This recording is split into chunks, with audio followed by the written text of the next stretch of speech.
Yo quiero decir unas breves palabras y unas ideas lo más claras posibles sobre las conclusiones del último informe de libertad religiosa en el mundo, el informe 2016, que ha elaborado Ayuda a la Iglesia Necesitada.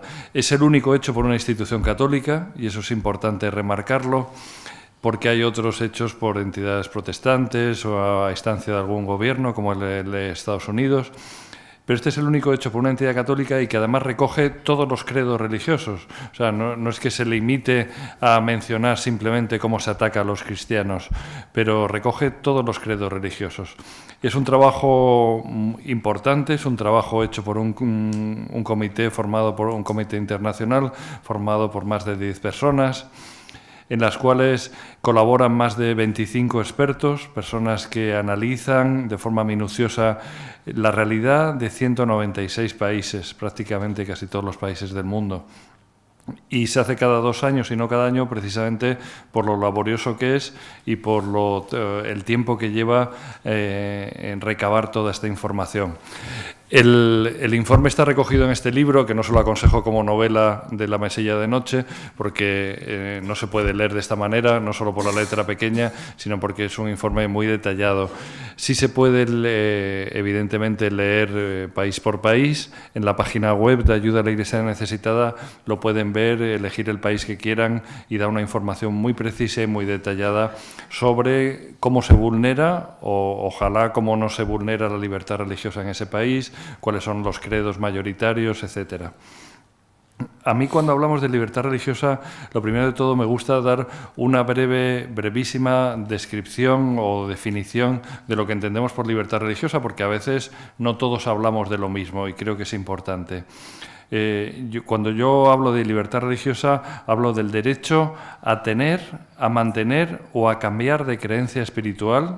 Fíjense, tener, mantener o cambiar de creencia espiritual, pudiendo ser esta expresada libremente, tanto en privado como en público. Yo tengo derecho a expresar mi fe delante del Dios al que adore y, por supuesto, en público también, de forma individual o colectiva, yo solo o en grupo, sin forzar en ningún momento la conciencia de la persona y sin que le suponga discriminación de ningún tipo. Entonces es importante que hablemos, cuando hablamos, por ejemplo, del derecho a mantener, a tener o a cambiar, o sea, el derecho de cambiar de religión, evidentemente forma parte consustancial del derecho a la libertad religiosa. En realidad, una de las situaciones que más frecuentemente nos encontramos en el mundo es aquellos gobiernos o estados donde impiden clarísimamente que la religión mayoritaria se impone como la única posible y todas las demás nadie se puede convertir a la religión mayoritaria. Esto lo podemos ver que ocurre en distintos países de mayoría islámica, en Arabia Saudí clarísimamente, otros países, o por ejemplo en la misma India, país que concebimos como un país donde todo está fenomenal, sin embargo es uno de los grandes violadores de la libertad religiosa, precisamente por una concepción, vamos a decir, tiránica de una religión mayoritaria, que impide el derecho a convertirse a otra religión que no sea, en este caso, el hinduismo. El derecho a la libertad religiosa es un derecho muy importante. O sea, no estamos hablando simplemente de algo banal o de algo que afecte simplemente al creyente de cualquier credo religioso. El derecho a la libertad religiosa es un derecho que se llama un derecho raíz, es un derecho profundo, es uno de los derechos fundamentales. Y en realidad lo que ocurre es que cuando se vulnera el derecho a la libertad religiosa, automáticamente suele ser señal o suele ser el barómetro de que se vulneran otros derechos como la libertad de expresión, la libertad de asociación o tantos otros. Es el baremo perfecto. El país en el que se incumple la libertad religiosa, país en el que automáticamente carecen o se vulneran otros derechos fundamentales. Y al defender el derecho a la libertad religiosa, se defiende también el derecho incluso a no creer. Se defiende el derecho a que el creyente pueda practicar su fe, pero también al que no sea creyente. Y esto es importante que lo manifestemos. Se recoge, como saben, en la Declaración de Derechos Humanos, en su artículo 18, y podemos decir claramente que es de los derechos fundamentales más vulnerados en el mundo actualmente. Les voy a decir algunas de las conclusiones fundamentales del informe. Una de ellas es que nada menos que el 60% de la población del mundo vive en países sin libertad religiosa. Fíjense qué cifra más tremenda. O sea, estamos hablando que el 60% de la población del mundo vive en países donde no puede practicar libremente su fe, sufren algún tipo de discriminación, algún tipo de persecución, algún tipo de ataque o de acoso, simplemente por tener su fe. El 20% de los países del mundo sufren graves violaciones contra la libertad religiosa. De 196 países analizados, nada menos que 38 de ellos sufren graves violaciones, 23 en forma de persecución. Vale. Les decía que hay 38 países que sufren graves violaciones, 23 de ellos donde hay clarísimamente persecución religiosa y 15 donde sufren discriminación. Esto es una realidad bien triste y que afecta a países que luego mencionaré directamente, como por ejemplo países que sufren persecución. Podemos clasificar Afganistán, Arabia Saudí, Bangladesh, Birmania, China, Corea del Norte, Eritrea, India, Indonesia, Irak, Kenia, Libia, Níger, Nigeria, Pakistán, Siria, Somalia, Sudán, Tanzania, territorios palestinos, Turkmenistán, Uzbekistán o el Yemen. Como ven, una realidad muy grande que cuando se la mostramos en este mapa del mundo que pueden ver en el boletín, en el folleto, no deja de impresionarnos, sobre todo porque detrás de un mapa o detrás de unas cifras hay personas, hay realidades de sufrimiento de muchísimas personas que algunos de ustedes conocen directamente. Otro de los puntos fundamentales, de las conclusiones fundamentales que se concluyen de este informe, es que el Islam radical, el yihadismo, aquellos que entienden que la única manera de vivir la fe islámica es mediante la guerra santa, el Islam es extremista, que puede ser extremista de ideas o de ideas y de acción. Que es incluso lo más peligroso. Puede ser extremista de ideas, que es uno de los fenómenos que también concluimos del informe, que se detecta lo que se llama un hiperextremismo islámico, pero que cuando se lleva a la acción pues produce todos los actos terroristas, algunos que nos enteramos y otros muchos o que no nos queremos enterar o no vamos a las fuentes adecuadas para saber dónde se cuenta y se narra todos estos hechos. El Islam extremista, les decía, es la principal amenaza a la libertad religiosa en el mundo en el año 2016 y 2017 y es la principal causa de persecución en el mundo. Yo creo que no nos tiene que dar miedo, aunque vivimos siempre bajo una presión mediática, de decir las cosas con absoluta sinceridad y con absoluta claridad. El Islam radical, entendido como guerra santa y puesto en acción, es la principal amenaza a la libertad religiosa. 1 de cada 5 países en el mundo, y esta es una cifra que a mí mismo me ha impresionado, ha sufrido algún tipo de ataque islamista radical en los 2 últimos años. Es decir, el 20% de los países del mundo está siendo ya atacado por este fenómeno y sufriendo este fenómeno en la forma más evidente, que son actos terroristas. Esto no deja de llamar la atención, sobre todo si se piensa en muchos otros países que no lo han sufrido todavía, pero que hay células muertas de grupos terroristas, lo que llaman lobos solitarios, lo que llaman terroristas en potencia que pueden volver de hacer la guerra en Siria, en Irak o en otros países, en Somalia o en Yemen, y que pueden realmente llevar la guerra y llevar el terror a muchos otros países. Lo que no podemos olvidar, y esto es algo que también es importante, es que el cristianismo es la religión más perseguida del mundo.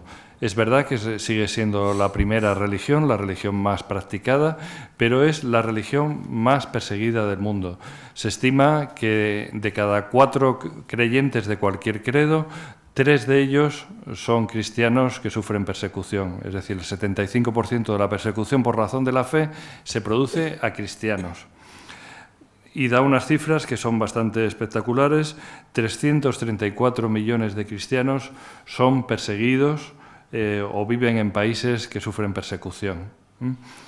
Y 60 millones de cristianos viven en países que sufren discriminación. La discriminación puede ser desde forzarles a las mujeres a la hora de vestirse de una determinada manera, a los niños no darles acceso a la escuela, no darles acceso a la universidad a los jóvenes, no darles ciertos trabajos o limitar el tipo de trabajos a los que pueden acceder, no darles una visa de entrada o salida del país, no permitir que los misioneros puedan entrar o salir del país, etcétera, etcétera. Hay muchísimas formas de discriminación que pueden hacer que esto lleve a unos límites tremendos.